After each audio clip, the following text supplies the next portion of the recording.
ಯಾಕೆ ಯಾಕೆ ಅಂದ್ರೆ ಈ ಮನೆ 2 ಭಾಗ ಮಾಡ್ತಾ ಇಲ್ಲ, 6 ಭಾಗ ಮಾಡ್ತಾ ಇದೀವಿ. ಯಾಕೆ 12 ಭಾಗ ಮಾಡ್ಬಿಟ್ಟು ಕೇಕ್ ಹಂಚ್ದಂಗ್ ಊರಿಗೆಲ್ಲ ಹಂಚ್ಬಿಡಿ ಹ್ಯಾಪಿ ಬರ್ತ್ಡೇ ಅಂತ. ರೂಲ್ಸ್ ಗೊತ್ತಿದೆ, ಏನೇನೋ ಮಾತಾಡ್ಬೇಡಿ ಸರ್.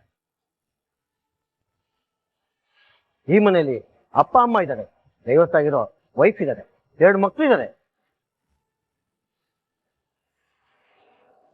ಅಪ್ಪಂಗೊಂದ್ ಭಾಗ, ಅಮ್ಮಂಗೊಂದ್ ಭಾಗ, ದಿವಸಾಗಿರೋ ವೈಫ್ಗೊಂದ್ ಭಾಗ, 2 ಮಕ್ಳಿಗೂ ಒಂದೊಂದು ಭಾಗ.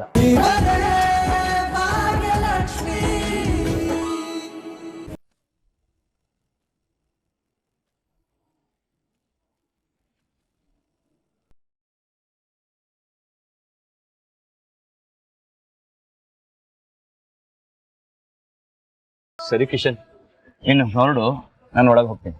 ಸರಿ.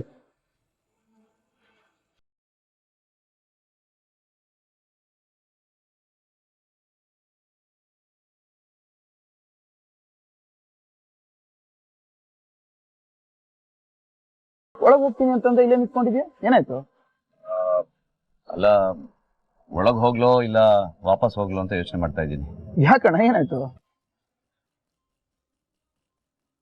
ಅದು ಯಾಕೂ ಇಲ್ಲ ಬಿಡು. ಅದಣ್ಣ, ಭಾಗ್ಯಕ್ಕೆ ಮನೆಗೆ ಬರೋದು ಅಂತಂದ್ರೆ ಖುಷಿಯಿಂದ ಕುಣ್ಕೊಂಡ್ ಬರ್ತಾ ಇದ್ದೆ. ಅಂಥದ್ರಲ್ಲಿ ಒಳಗಡೆ ಹೋಗ್ಲೋ ಬೇಡವೋ ಅಂತ ಯೋಚನೆ ಮಾಡ್ತಿದ್ಯಾ ಅಂತಂದ್ರೆ ಏನೋ ಆಗಿದೆ. ಸ್ವಲ್ಪ ಕನ್ಫ್ಯೂಷನ್ ಕಣೋ. ಏನಣ್ಣ? ಅದು ಏನಾಯ್ತಂದ್ರೆ, ಆದಿ ಕೆಲ್ಸಕ್ಕೆ ಬರ್ತಾ ಇರೋದ್ರಿಂದನೇ ಹೀಗೆಲ್ಲ ಆಗಿದ್ದು. ಅವನ್ನ ಕೆಲ್ಸದಿಂದ ಕಿತ್ತಾಕು ಅಂತ ಗಿಳಿಗ್ ಹೇಳ್ದಂಗೆ ಹೇಳ್ದೆ. ನನ್ ಮಾತು ಕೇಳ್ದಿಯಾ ನೀನು? ಅಯ್ಯೋ ಅಣ್ಣ, ಅತ್ತೆ ಹಾಗೇನೆ, ನೀನ್ ಅವ್ರ ಮಾತಿಗೆಲ್ಲ ತಲೆ ಕೆಡಿಸ್ಕೊಬೇಡ. ನಡಿ, ಒಳಗ್ ನಡಿ. ಇಲ್ಲ ಕಣೋ, ಸುಮ್ನೆ ಅವ್ರಿಗೆ ಯಾಕೆ ತೊಂದರೆ ಕೊಡೋದು, ಬೇಡ, ವಾಪಸ್ ಹೋಗೋಣ, ನಡಿ. ಅಣ್ಣ, ತೊಂದ್ರೆ ಆಗ್ತಿದೆ ಅಂತ ಭಾಗ್ಯ ಅದಕ್ಕೆ ನಿಮ್ಗೆ ಹೇಳಿದ್ರ? ಇಲ್ಲ. ಕುಸುಮಮ್ಮ ಹೇಳಿದ್ರ? ಇಲ್ಲ. ಮತ್ ಯಾಕಣ್ಣ ತಲೆ ಕೆಡಿಸ್ಕೊತಿದ್ಯಾ? ಡಾಕ್ಟರ್ ಅಂಕಲ್ ಹೇಳಿದಾರೆ ತಾನೆ, ನಿನ್ನ ಮನ್ಸಿಗೆ ಯಾವ್ದು ಖುಷಿ ಕೊಡುತ್ತೋ ಅದನ್ನೇ ಮಾಡು ಅಂತ. ನಿನಗೆ ಈ ಮನೆಗೆ ಬಂದ್ರೆ ಖುಷಿ ತಾನೆ, ಮತ್ ಯಾಕೆ ಯೋಚನೆ ಮಾಡ್ತಿದ್ಯಾ? ಒಳಗ್ ಹೋಗು. ಸರಿ, ನಿನಗ್ ಸಂಕೋಚ ಆಗುತ್ತೆ ಅನ್ನೋದಾದ್ರೆ ನಾನು ಹಿಂಗೆ ತಗೊಳ್ತೀನಿ, ಬಾ. ನಾನ್ ಬಂದ್ರೆ ಅತ್ತೆ ಏನು ಮಾತಾಡಲ್ಲ.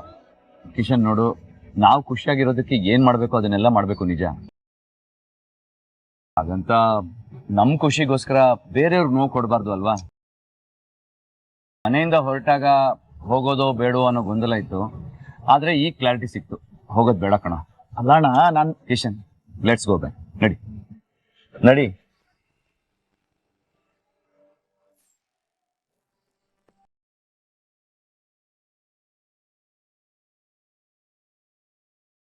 ಇದು ತಾಂಡವ್ ಕಾರ್ ಅಲ್ವಾ? ಅಂದ್ರೆ ತಾಂಡವ್ ಮನೆಗೆ ಬಂದಿದ್ದಾನಾ? ಅವನ್ ಬಂದ್ರೆ ಏನೋ ಕಿರಿಕಿರಿ ಸ್ಟಾರ್ಟ್ ಮಾಡಿಡ್ತಾನ. ಅಲ್ಲ, ಅಲ್ಲಿ ನೋಡು, ಯಾರು ಮನೆ ಮುಂದೆ ನಿಂತಿದ್ದಾರೆ. ಹೋಗಿ ನೋಡೋಣ ಬಾ. ಧರ್ಮರಾಜ್ ಅವ್ರಿಗೆ ಇಂಥ ಸ್ಥಿತಿ ಆಗ್ಬಾರ್ದಾಗಿತ್ತು. ಹೇಗಿದಾರಂತೆ ಇವಾಗ? ಅಯ್ಯೋ, ಏನು ಪರಿಸ್ಥಿತಿ ಚೆನ್ನಾಗಿಲ್ವಂತೆ. ಏನಾಯ್ತು? ಧರ್ಮರಾಜ್ ಅವ್ರಿಗೆ ಹಾರ್ಟ್ ಅಟ್ಯಾಕ್ ಆಗಿದೆಯಂತೆ. ಭಾಗ್ಯ ಧರ್ಮರಾಜ್ ಅವ್ರನ್ನ ಆಸ್ಪತ್ರೆಗೆ ಕರ್ಕೊಂಡು ಹೋಗಿದ್ದಾಳೆ.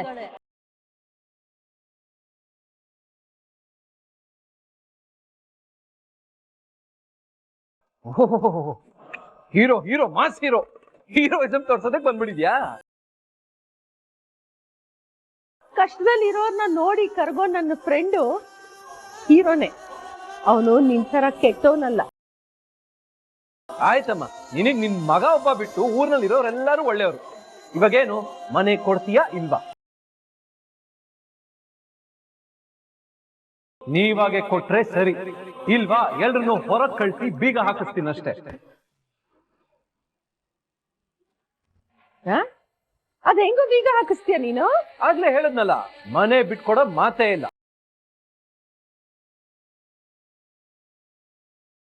ಈ ಮನೆ ನಂದು, ನನಗ್ ಬೇಕು ಅಷ್ಟೇ. ನೋಡಿ, ಈ ಮನೆ ಪೂರ್ತಿ ನಿಮ್ದೆ ಅಂತ ಹೇಳೋ ಆಗಿಲ್ಲ, ಅವ್ರಿಗೂ ಹಕ್ಕಿದೆ. ಅದ್ ಹೇಗ್ರಿ? ಪೂರ್ತಿ ಕಟ್ಸಿದ್ ನಾನೇ ತಾನೆ, ಅವ್ರದ್ದು ಹೇಗ್ ಹಕ್ಕಿರತ್ತೆ? ನಾನ್ ಯಾವ್ದೇ ಕಾರಣಕ್ಕೂ ಬಿಡಲ್ಲ, ಕೋರ್ಟ್ಗೆ ಹೋಗ್ತೀನಿ, ಕೇಸ್ ಹಾಕ್ತೀನಿ. ಹಾಕೋ, ಹೋಗೋ. ನಮ್ಗೇನ್ ಭಯನಾ? ಓಹೋ, ಕೇಸ್ ಹಾಕಿದ್ರೆ ಏನಾಗತ್ತೆ ಅಂತ ಪಾಪ ನಿಮ್ಗಿನ್ನೂ ಗೊತ್ತಿಲ್ಲ ಅನ್ಸತ್ತಮ್ಮ. ಈ ಮನೆಯಿಂದ ನಿಮ್ಮನ್ನೆಲ್ಲ ಆಚೆ ಹಾಕ್ತಾರೆ. ಯಾರದು ನಮ್ಮನ್ನ ಆಚೆ ಹಾಕೋರು? ಬರ್ಲಿ, ಗ್ರಾಚಾರ ಬಿಡಿಸ್ಬಿಡ್ತೀನಿ. ಅಮ್ಮ, ನನ್ ಮೇಲೆಲ್ಲ ಜೋರ್ ಮಾಡಕ್ ಬರ್ಬೇಡ. ಪೊಲೀಸ್ ಎಲ್ಲ ಬರ್ತಾರೆ, ಅವ್ರ ಮೇಲೆ ಜೋರ್ ಮಾಡು, ಎಷ್ಟು ಬೇಕಾದ್ರೂ ಮಾಡು. ನಾನೇನಾದ್ರೂ ಸ್ಟೇ ಆರ್ಡರ್ ತಂದ್ರೆ ಈ ಕೇಸ್ ಇತ್ಯರ್ಥ ಆಗೋ ತನಕ ಕೋರ್ಟ್ ಅಲ್ಲಿ ಮನೆ ಒಳಗಡೆ ಯಾರಿಗೂ ಎಂಟ್ರಿನೇ ಇಲ್ಲ. ಪೊಲೀಸ್ ಅವ್ರು ಬಂದು ನಿಮ್ಮನ್ನೆಲ್ಲ ಮನೆಯಿಂದ ಹೊರಗೆ ಹಾಕಿ ಮನೆಗೊಂದು ಸೀಲ್ ಹೊಡೆದು ಕಳಿಸ್ತಾರೆ.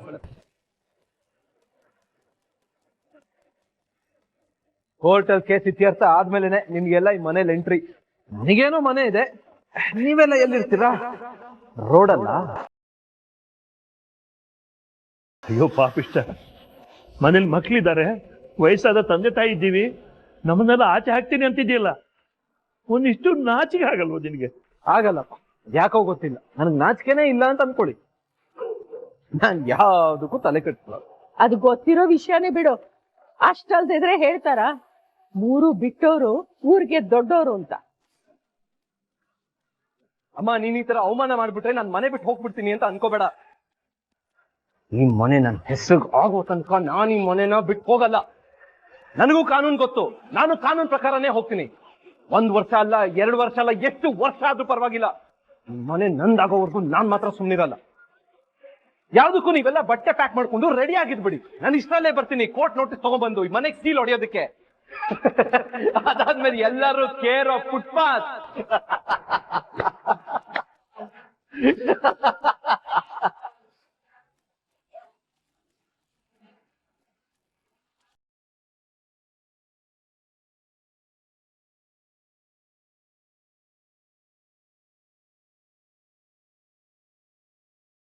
ಅಣ್ಣ, ಕಾಫಿ.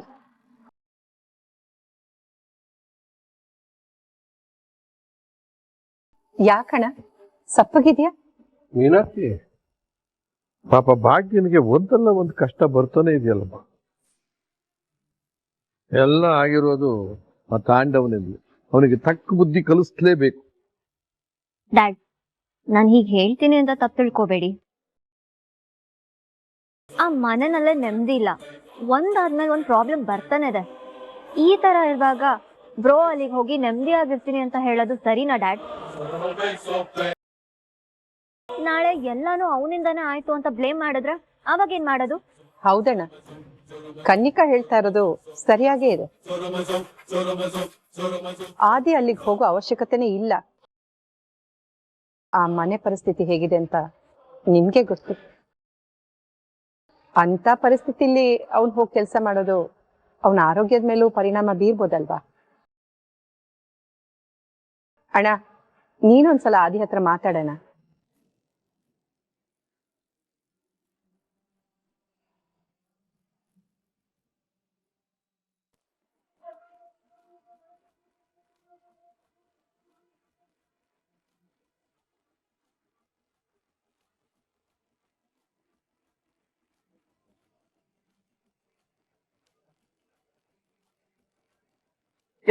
ಯಾಕೆ ಶಾಕ್ ಆಗ್ಬಿಟ್ರಾ?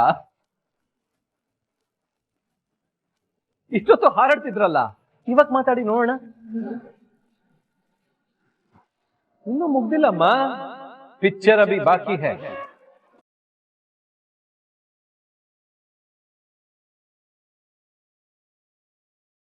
ಲಾಯರ್ ಸರ್, ಕೊಡಿ ಒಂದು ಎಂಟ್ರಿ.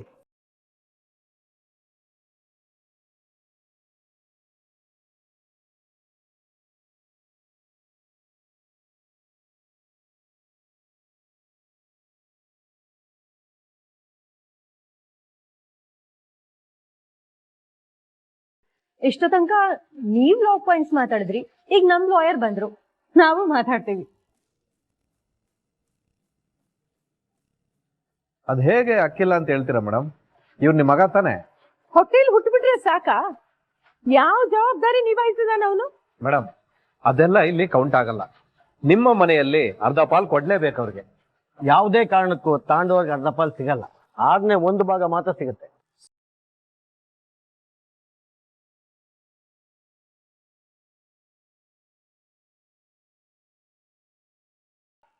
ಯಾಕೆ ಅಂದ್ರೆ ಈ ಮನೆ 2 ಭಾಗ ಮಾಡ್ತಾ ಇಲ್ಲ 6 ಭಾಗ ಮಾಡ್ತಾ ಇದ್ದೀವಿ.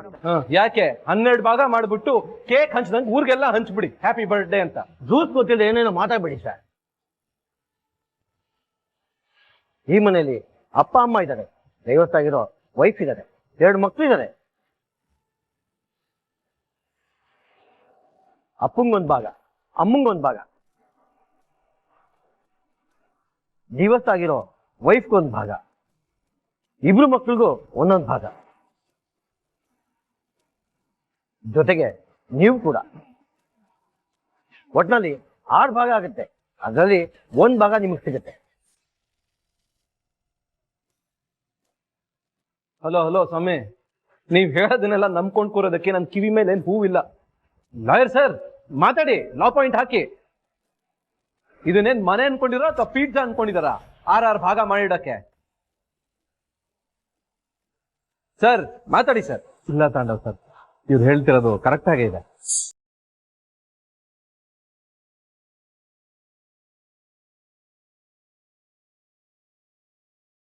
ತಾಂಡವ್, ಈಗ ಏನ್ ಬೇಕು ನಿನ್ಗೆ? 1 ಪಾಲ್ ಬೇಕು ತಾನೆ? ಮನೆ ಗೇಟ್ ಹತ್ರ ಇರೋ ಜಾಗನ ನಿನಗೆ ಕೊಡ್ತೀನಿ. ಅಷ್ಟೊಂದು ತಗೊಂಡು ಈ ನಿನ್ ಮನೆ ಹಳ್ಳಿ ಹೆಂಡತಿನ ಕರ್ಕೊಂಡು ಹೋಗ್ತಾ ಇರ್ಬೇಕು.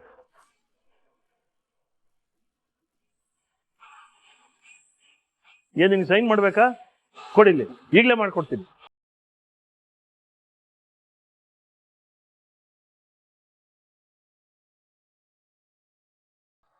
ಅಂದ್ರೆ ಇಂಡೈರೆಕ್ಟ್ ಆಗಿ ಮನೇಲಿ ನನಗ್ ಜಾಗ ಇಲ್ಲ ತೊಲಗು ಅಂತ ಹೇಳ್ತಿದ್ದೀರಾ? ಸದ್ಯ ಇದಾದ್ರೂ ಬೇಗ ಅರ್ಥ ಆಯ್ತಲ್ಲ ನಿನ್ ತಲೆಗೆ. ಶ್ರೇಷ್ಠ, ಬಾ ಕೂತ್ಕೋ.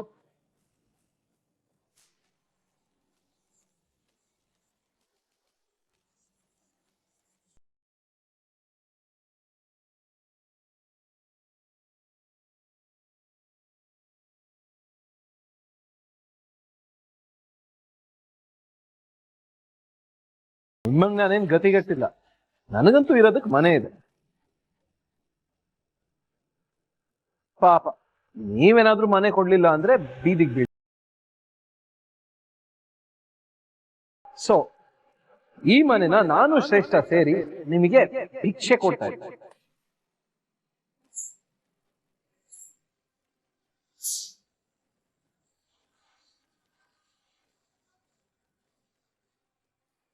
ತಗೊಳ್ಳಿ, ಎಂಜಾಯ್ ಮಾಡಿ.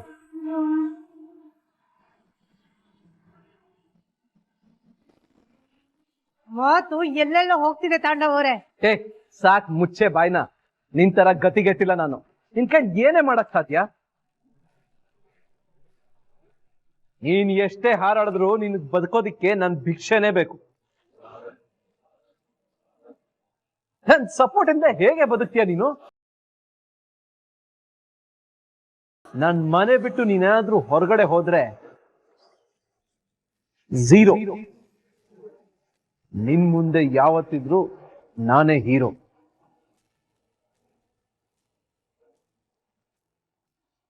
ಬೇಡದೇ ಇರೋ ಗಂಡನ ಮನೇಲಿ ಪಾಲ್ ತಗೊಳ್ಳೋದಕ್ಕೋಸ್ಕರ ತಾಂಡವ್ ವಿರುದ್ಧ ಎಲ್ಲಾರ್ನು ಎತ್ಕಟ್ಟತಿದ್ಯಲ್ಲ, ನಾಚಿಕೆ ಆಗಲ್ವಾ?